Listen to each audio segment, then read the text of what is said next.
Se você é aquela pessoa que tem muita dificuldade na sua hora devocional, esse vídeo é para você. Hoje eu vou te explicar o que 99% dos cristãos erram na hora de fazer o devocional e mostrar para você como que eu solucionei esse problema. Então, fica comigo até o final desse vídeo, porque eu vou mostrar para você como que a gente pode resolver isso e quais são os passos práticos para que o nosso devocional possa fluir de uma maneira melhor. Aqui é o Pastor Jonathan, esse é o meu canal. Se inscreve aqui embaixo no sininho e compartilha com aquele seu amigo que está tendo muita dificuldade devocional, ou não consegue manter constância, ou não consegue nem sentir vontade. Mande esse vídeo para o seu amigo que eu tenho certeza que vai ser uma bênção para ele. Vamos lá? Se a gente parar para ver na Bíblia, os discípulos que andavam com Jesus, eles fizeram uma pergunta muito interessante para ele. Senhor, ensina-nos a orar. E por que eles perguntaram isso? Para pensar. Porque quando eles olharam para Jesus, eles viam uma pessoa que tinha uma rotina constante de oração. E provavelmente uma rotina muito diferente do qual muitos fariseus, judeus daquele tempo tinham na sua rotina. Jesus ele se retirava para orar, a Bíblia ela coloca várias vezes isso. Então eles olhavam para Jesus e viam, cara, esse cara tem alguma coisa diferente em relação à oração. Então eu quero ver isso também, eu quero ver essa oração. Isso é o que muitas vezes nós também passamos no nosso dia a dia. A gente também olha para várias pessoas de Deus, pastores, pregadores, até pessoas que influenciaram positivamente a história da igreja com a sua rotina de oração e falo, cara, eu quero ver isso também. Só que quando a gente começa a olhar na prática e viver isso, ou buscar viver isso, a gente começa um dia, depois desanima no processo. Então hoje eu vou te dar alguns passos de como que a gente pode resolver isso. O primeiro problema que eu vejo que 99% dos cristãos erram na hora de fazer o devocional é considerar a Bíblia apenas como um livro de estudo. E aí, o que eu estou querendo dizer com isso? A Bíblia ela serve para ser estudada, ela é uma disciplina muito importante a gente estudar a Bíblia, saber o seu contexto original pelo qual ela foi escrita. Só que existe uma grande diferença entre nós estudarmos a Bíblia e nós lermos a Bíblia também para conhecer a Deus, conhecer mais a Deus. E aí o que eu quero dizer com isso? Quer dizer que quando as pessoas estão estudando a Bíblia, elas não buscam conhecer a Deus? Não, nada disso. Eu acredito que as duas disciplinas elas funcionam bem juntas, mas no nosso dia a dia, na nossa rotina, nem sempre você vai ter um comentário exegético para você poder ler, ou até mesmo uma Bíblia de estudo. No nosso dia a dia a gente tem a Bíblia. E a Bíblia ela é suficiente para nos trazer uma revelação de Deus, para que a gente possa conhecer mais a Deus. E o propósito da Bíblia não é a gente apenas ficar, vou olhar aqui o grego, o hebraico, vou estudar aqui o que Paulo queria dizer com essa palavra, enfim, não é só isso, mas é a gente conhecer o Deus da Bíblia, o Deus de Paulo, o Deus de Davi, o Deus que foi encarnado em Jesus Cristo. Então, existe um erro de você apenas ler a Bíblia como se fosse um livro de estudo. E quando eu falo isso, eu falo, você lê a Bíblia como se fosse assim, olha, eu vou tentar entender aqui o significado do texto original, bacana, e a gente ficar só nisso. A gente tem que entender sim o significado do texto original e as disciplinas de estudo, elas são para isso, elas são muito importantes. Mas a gente também precisa entender do que Deus está falando conosco através daquele texto ali. E é essa a questão, é essa a pergunta. É claro que para você entender de Deus, você precisa ter um mínimo de conhecimento bíblico para isso. Por isso que é recomendável você ler comentários, você buscar ter um comentário de volume único, por exemplo, da Vida Nova, enfim, para você poder fazer uma correta interpretação do texto. Mas isso não pode ser algum tipo de empecilho para você ler a Bíblia por si mesmo. A Bíblia está disponível para todos nós e ela deve ser lida para você conhecer o Criador, não para você conhecer simplesmente um livro de história. Porque essa é a diferença de você tratar a Bíblia apenas como livro de estudo ou a Bíblia como palavra de Deus. As pessoas que tratam a Bíblia como livro de estudo, elas só olham para o seguinte, olha, eu vou ler aqui o original, enfim, e para nisso. Mas quando você começa a ler a Bíblia como a palavra de Deus, você pensa o seguinte, o que o Espírito Santo, o que Deus está querendo ministrar para mim e o que eu devo mudar a partir disso, a partir de hoje, né? A partir dessa leitura. Então é algo muito importante, essa experiência com Deus, essa busca por Deus, esse amor por Deus. E quando a gente olha até mesmo para a história da igreja, a gente vê um filósofo, né, Blaise Pascal, ele falou muito isso. Ao Deus de Abraão, Isaac e Jacó, fogo, né? ele colocou até no forro aqui da sua camisa um bilhetinho que estava escrito isso: fogo ao Deus de Abraão, Isaac e Jacó e não o Deus dos filósofos. O que ele estava querendo dizer com isso? Que Blaise Pascal, na sua época, ele, através do racionalismo, através de muitas pessoas que estavam no seu tempo, já estava vendo que as pessoas estavam estudando muito sobre Deus, mas não tinham o conhecimento de Deus. E Deus, ele quer que você conheça mais dele. Então, é muito importante a gente ir para o encontro com a palavra para encontrar a Deus, não apenas um livro de estudo.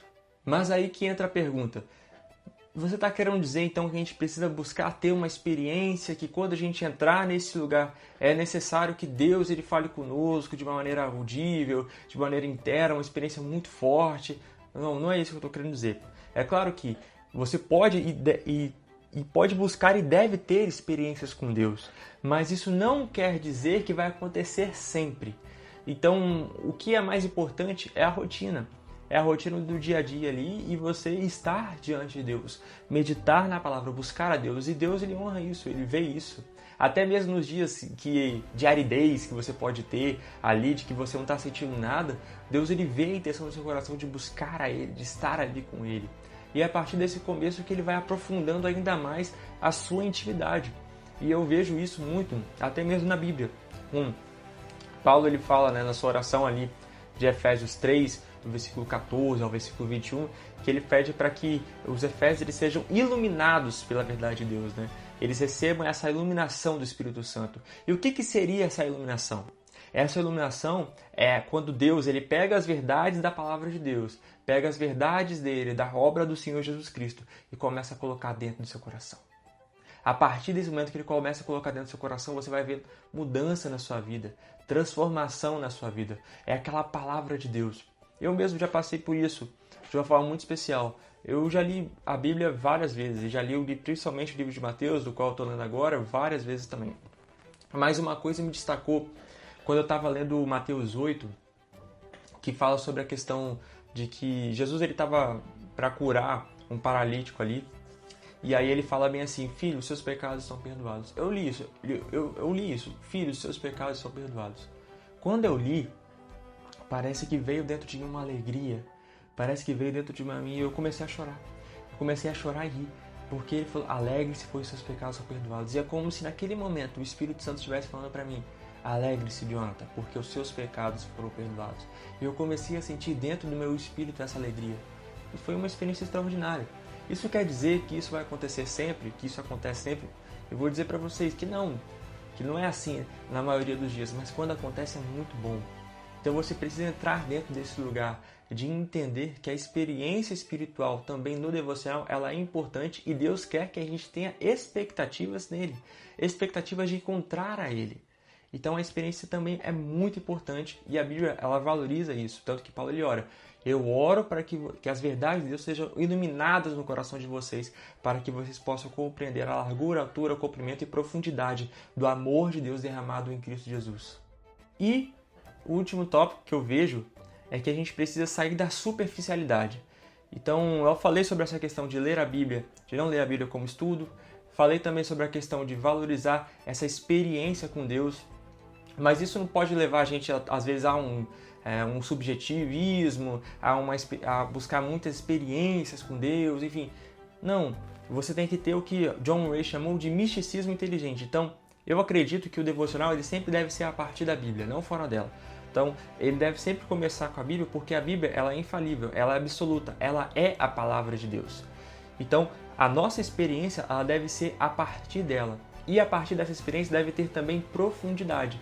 E profundidade, numa era de tanta informação, é uma coisa que nós não temos. Então, hoje nós vivemos na geração da IA, hoje nós vivemos na geração do YouTube, da informação. E uma das coisas que a gente não tem é profundidade. Profundidade é você realmente buscar, de você realmente se aprofundar naquela verdade ali e você gastar tempo nisso. Então, com Deus a gente acha que é assim: eu vou chegar um dia na oração e Deus vai me falar tudo. Deus vai falar comigo e as coisas vão acontecer. E não é assim. A vida da oração ela é uma vida de disciplina. Uma vida de disciplina que deve ser praticada diariamente. E nessa prática, à medida que você vai semeando no Espírito, você vai vendo os frutos disso. Mas vai ter dias que vai ser muito leve, mas tem dias que vai ser difícil. onde você realmente vai ter que ir. Deus, vou ter que ir aqui, vai ser hoje só pela misericórdia. Mas você vai lá e faz. E Deus, ele honra isso. Eu vejo que quanto mais a gente se aprofundar em Deus, mais as coisas, né, as orações, as experiências, mas também o nosso coração ele vai ficando mais sensível à voz dele, entende? Então, é como se fosse um lavrador. Richard Foster, no livro Celebração e Disciplina, ele fala muito isso. Do lavrador que ele vai lá e prepara a terra. Ele preparou a terra. Ele vai lá e coloca a semente na terra. Mas quem dá o crescimento? Quem dá o crescimento é Deus. Quem faz chover, dá sol, é Deus. Agora, o nosso papel é lavrar essa terra e plantar a semente. E eu vejo a disciplina da vida espiritual dessa forma, como a gente todos os dias lavando a terra e colocando a semente ali. E deixa Deus dar o crescimento. E Deus vai dar o crescimento. Ele vai dar o crescimento.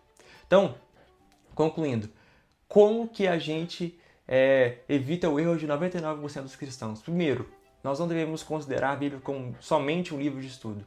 Segundo, nós devemos ter a expectativa de uma experiência com Deus, uma experiência sobrenatural com Deus, uma experiência mística com Deus também.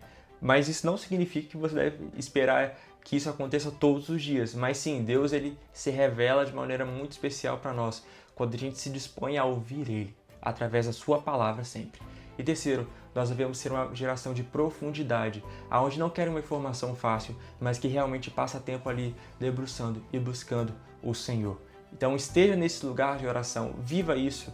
Troque, às vezes que você passa Netflix, às vezes que você passa vendo outras coisas que, enfim, que não vão semear no espírito, por isso, e você vai perceber que vai valer a pena, mas é profundidade, é a rotina, é você trocando uma coisa por outra. Troque às vezes que você vê filme, por isso, planeje, separe 25 minutos por dia, enfim, é melhor você ir de pouquinho em pouquinho, 10 minutos, do que às vezes você fazer uma vez e não fazer mais. Então, planeje isso na sua rotina. E Deus, Ele merece. Deus, Ele é digno da sua devoção. Ele é digno de toda a honra e toda a glória. Faça isso no seu dia a dia. Que Deus abençoe. Se você gostou desse vídeo, compartilhe com seus amigos. Esse canal está começando e ele vai falar muito sobre essa questão do relacionamento com Deus também. Então, compartilha com seus amigos, dá o like aqui embaixo do vídeo e comenta aí como é que tem sido sua vida devocional, como é que você tem feito a sua rotina, o seu dia a dia, se você realmente tem praticado alguma das coisas que eu falei aqui, ou até mesmo que você queira sugerir para que para que outras pessoas possam aprender também com você. Então, Deus te abençoe e até a próxima.